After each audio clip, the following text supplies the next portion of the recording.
ఈరోజు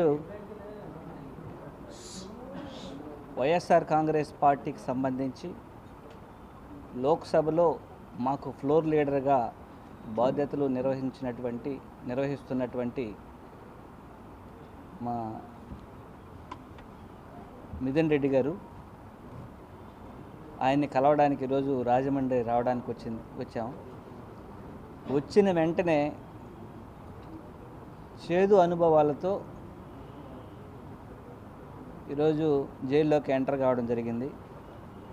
కనీసం తన సోదరి రాఖీ కట్టడానికి రాఖీని కూడా లోపలికి అనుమతించినటువంటి పరిస్థితి. అడుగడుగున అడ్డుకోవడం, చెకింగ్లు చేయడం. ఏం తీసుకెళ్తాం?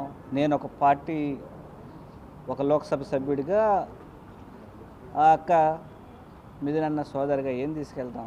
ఒక రాఖీతో పాటు ఏదైనా కుంకుమో లేదంటే ఏదో బొట్టు పెట్టడానికి తప్ప ఏం తీసుకెళ్తాం?